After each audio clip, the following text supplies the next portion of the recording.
What's good, everybody? It's your boy WG Door coming at you, not from the highways and byways of America, because I'm pretty stationed right now, which actually gave me the opportunity to watch me some good old AEW Dynamite. It's nice to watch it and have the time to record a video and do a review, because it's been a long time since I was supposed to do one of these. And yeah, if you can't tell, I'm kind of doing overnight work. Working wild and crazy. But let's not get into it, because tonight was a stellar episode of Dynamite.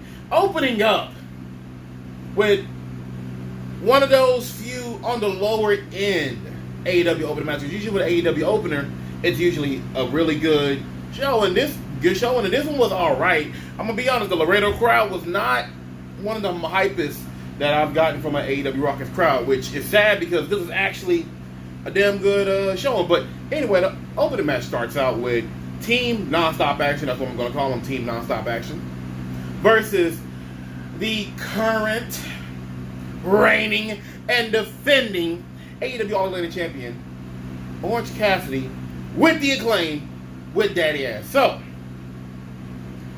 first of all, R.I.P. to Jerry Jarrett, Jarrett's daddy.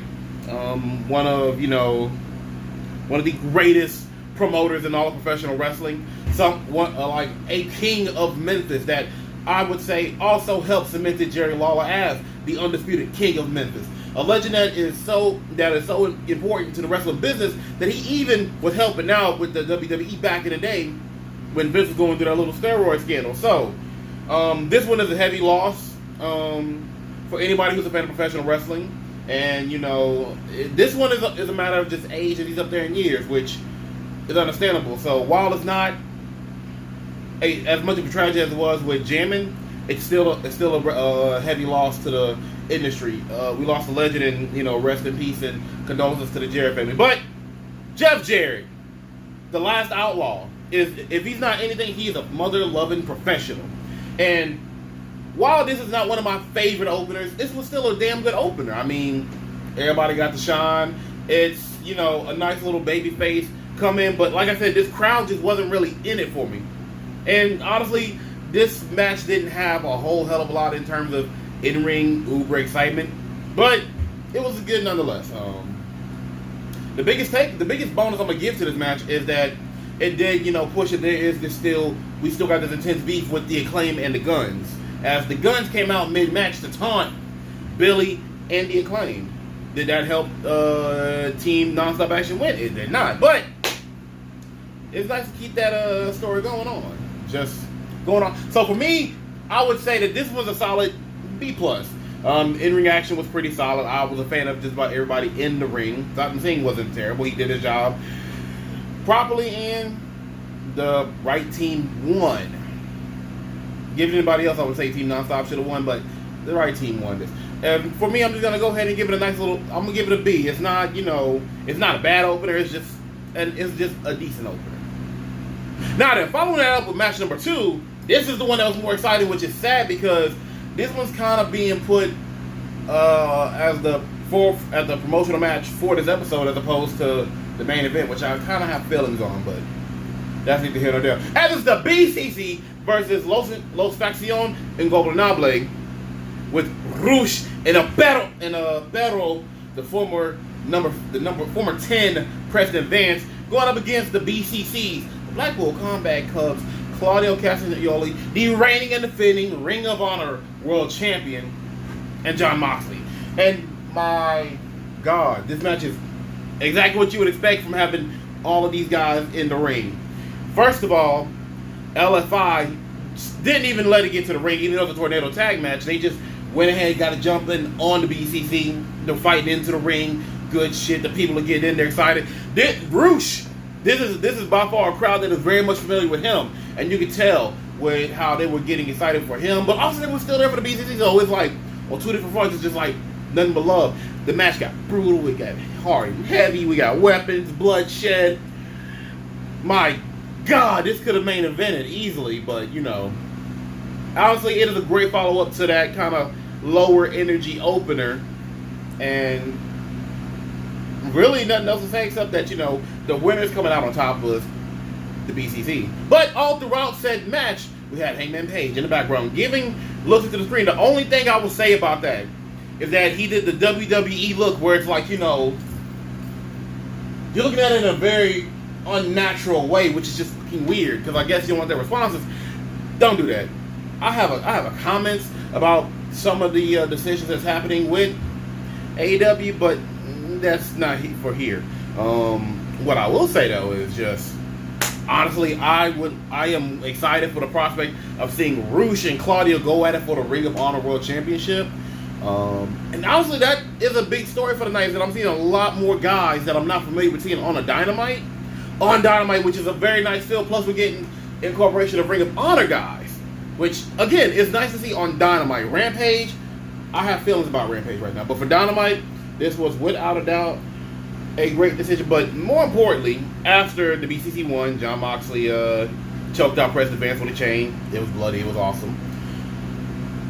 We go backstage as Hangman Page gets his ass jumped by Kip Sabian and the Butcher and the Blade, which I'll speak more on Sabian in his match later on because he's facing Hangman, but that trio works for me, especially with the way that Kip Sabian is now, the new aesthetic, the new look.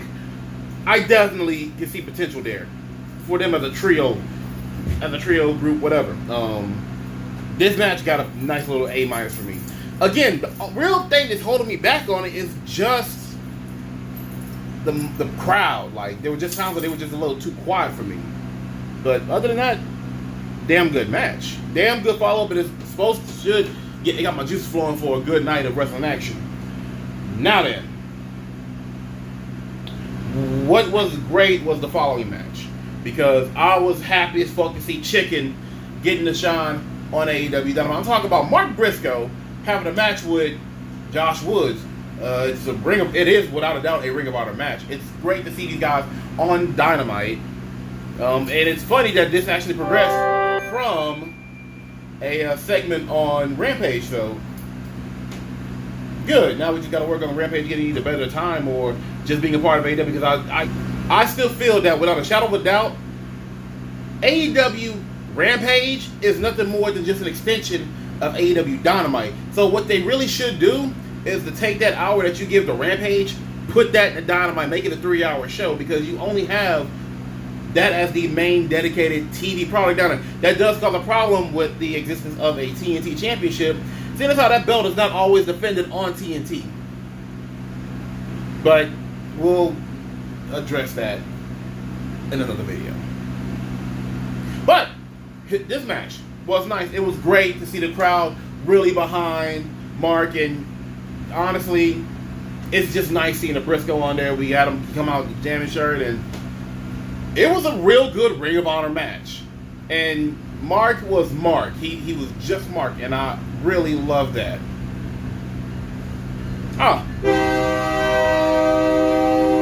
Drink. So, in ring is about what you expect if you're familiar with these guys. The action is solid, please forgive me. And honestly, my favorite thing that happened was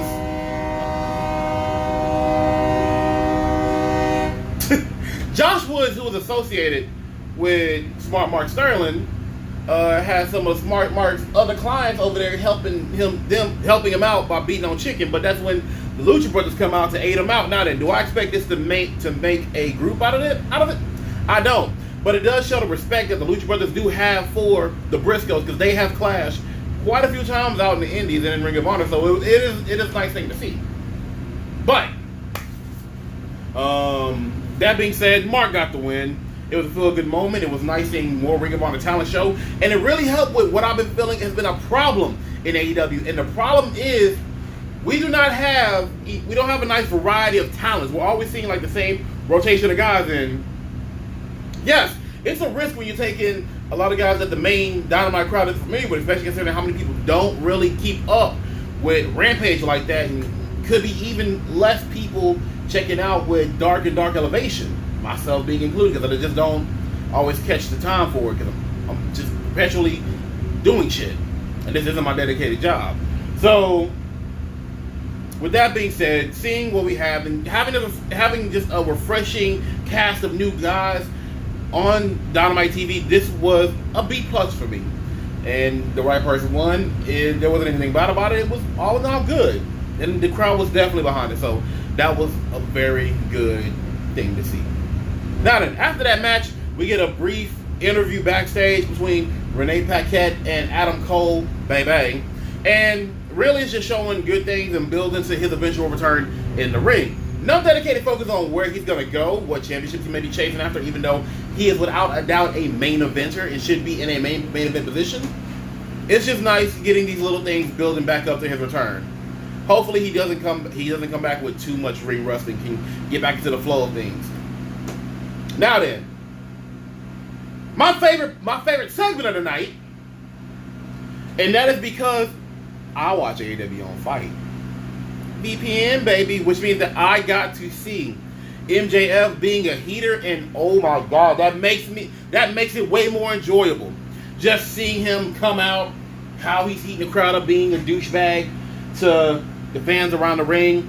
The promo he cut about being in Texas and making a comment on the abortion laws down here, I was like, yes, yes, yes. The best way to watch AEW, if you're not watching it on cable, is to watch it internationally with the help of a VPN. So, after he did a great job heating the crowd up, he goes in, cuts the promo, usual MJF stuff. But this time he brings somebody else out to help dog Bryan Danielson, because MJF has to like get this heat going, and he goes with Christopher Daniels, one of Bryan Danielson's oldest enemies and rivals in Ring of Honor and maybe a pop in on the indies. And as opposed to taking the money and ripping into him, he actually turns it down because he's a different man than what he used to be. He goes ahead and builds up Danielson and starts tearing into MJF to where MJF snaps, as MJF is bound to do when you, one, don't go along with what he's saying, and two, dare go against him. And kicked him in the dick and just started, applying the salt of the earth Fujiwara armbar. Looked nasty. Bryan came out, but say, good shit, not the bad, but the real diamond of the moment is just seeing MJF being a heater, and it's just, it's fucking lovely. Now I don't really grade segments, but that right there, just from start to finish, would have earned an A+. Just point it out there. Following that, we also get a bit of a gun promo, which, hey, I'm digging the way they're building the guns up. That I'm not against it, Even if they're going to be transitional champions, the fact that they're putting so much behind them is still a good thing, because you want to make them, A, look credible, and B, knowing that they're going to be one of your future tag teams and a much needed part of this tag division, which is severely lacking, and they're just building them up. I am most thankful for it, and I cannot wait to see what's going to happen in the later announcement about what's going to happen with them at Revolution.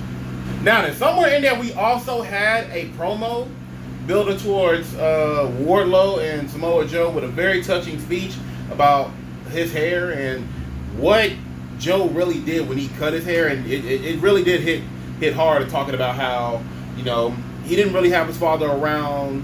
He had his father around when he was a babe and a youngin'. Then not so much when he was his adolescent teen years, but as a young adult, his old man came back in, and right when he got started with wrestling, he learned that his old man had stage 4 cancer. And in his dad's memory, he, grew his hair out and grew his beard out because he never really did it. And it was a real touching moment that actually put a little bit extra oomph back into the Wardlow Samoa Joe feud. So that's nice, that's good. But for me, I really feel like no matter what, there needs to be a big change with who's chasing after certain belts. And I will address that later on in a different video.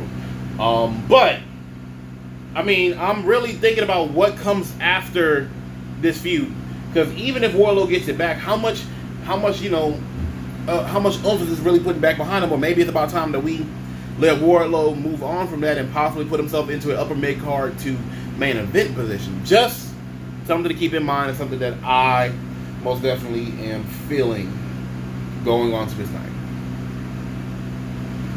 Now then, following this, we had a pretty good match that's only suffered from the wrong crowd, as we had Jungle Boy Jack Perry going up against the Machine Brian Cage, and I cannot deny, in ring, this was by far my favorite match.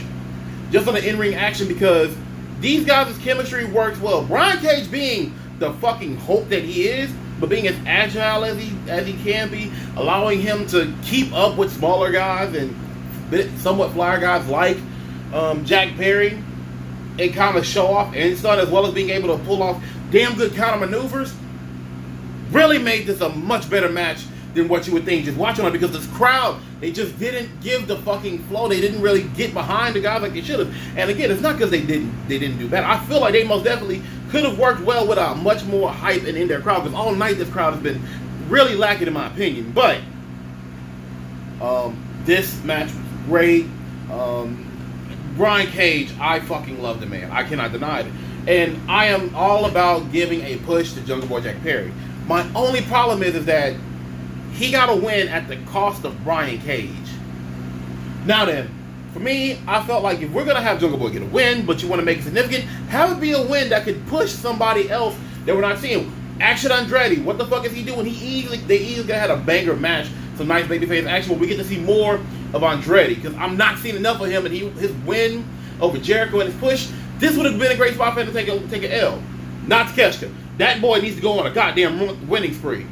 And Brian Cage needs singles win, because Brian Cage should be one of AEW's monsters, but that is a complaint video, and I'm not doing it here. With that being said, post-match, because Jungle Boy got the win, even though he shouldn't have won against Cage, and I still cannot stand it. We got the return of Christian Cage. And that man is healed. Comes in, suckers Jungle Boy. Jungle Boy comes up because he's like quick to address him. He gets the pepper spray. He gets unprettied on the. He gets the what's it called? The kill switch or the unprettier? I still call it the unprettier. But he got the kill switch on the top of the ramp. Arm is fixed. So that means that this feud is back on. And honestly, that's great, because I need more feuds and things that can bide its time until we get a real direction for Jungle Boy, even though his direction probably should lead to the All-Atlantic Championship, in my opinion.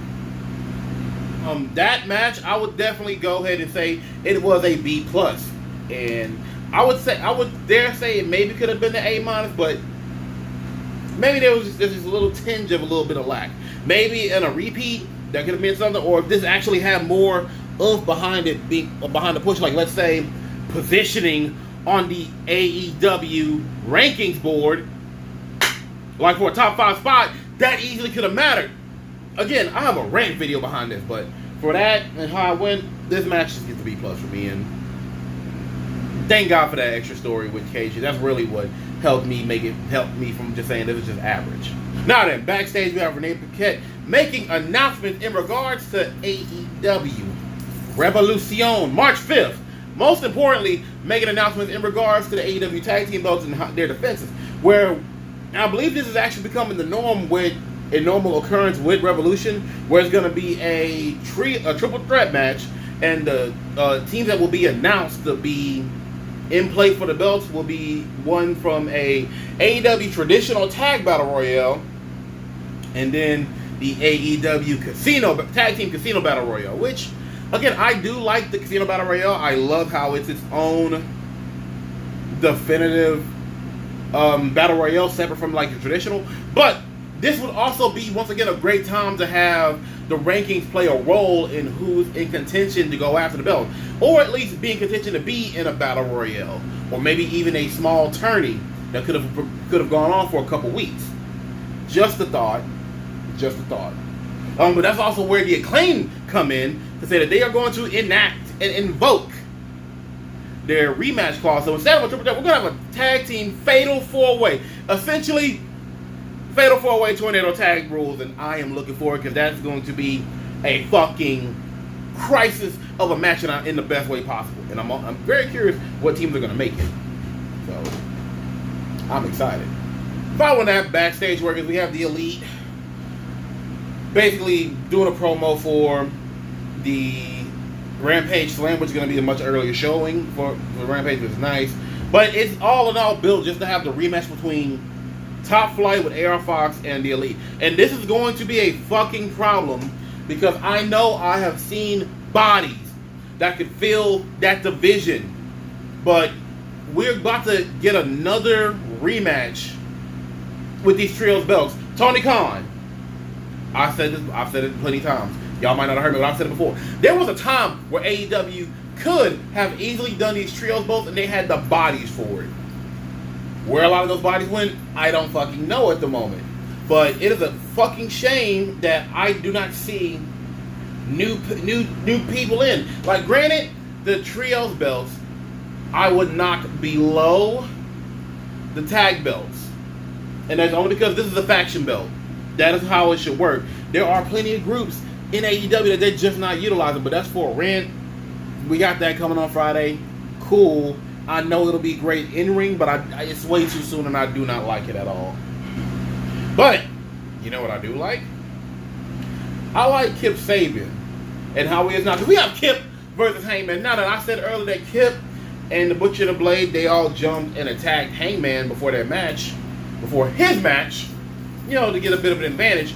And by God, in this match, Kip is charismatic. I love his antics. I like the look. I like everything about his presentation now and his in-ring matches. You all forget, and I'm so glad the commentary team made mention that he was one of the individuals that got the first couple of wins in AEW, period. And really and truly, this was what I meant when I say we need to show other bodies and give them the performance, because Kip had a stellar performance. Kip alongside Penelope Ford, they can definitely do something special that can push Kip and even Penelope herself further along in positioning for important title matches and just important matches on a card. And really, Hangman being at a disadvantage, played it well, sold it well, but really for me, this was just like a great show for Kip, and I'm so happy for it. Hangman did get the win, and if that was it, that would have been a nice B+ for me. But this whole thing is a lot extra, because after the match, we get Jon Moxley and the BCC coming down, where Jon Moxley basically is being like, Kip. No, I'm sorry, not Kip. Hanger. We're done. There's no reason for us to go after it no more. There's no business that we need to finish. I pinned your ass. Take it and let's go. I'm done. But then Hanger comes back being like, it's not enough. You and I both know that's not how this thing needs to be handled. Because the only way it's handled is the same way the guys like us do it. When two guys go into that dark alley and only one person comes out, that tells you. That lets you know that Hangman needs this win, because the way it went out, that was some sucker shit. This can only go out one way, and that's the better man winning. And already I'm like, okay, cool. But then Jon Moxley made a comment about Hangman not having any friends left. And for the briefest second, I was like, no, we're going to get the Elite. But that's only because what we all forgot is that who's been having Hangman's back? We all know Hangman has an important member of the Elite. And we still remember that, but who comes down to defend Hangman? The Dark Order, led by Evil Uno in this suit. And he ain't taking shit from nobody. Not even from Hangman's ass, who tried to lay into him about coming down when really he told him to shut the fuck up, know your role, as he goes and address Jon Moxley to let him know ain't nobody scared of you, Mox. Not at all. And honestly, what I am digging right now, and this is giving me more emphasis than that, is the fact that finally something of significance is happening with the Dark Order, and maybe, just maybe, the Dark Order is tired of Hangman's bullshit. Let's be honest, Hangman Page, plenty of times over and over, has not appreciated having the Dark Order in his corner.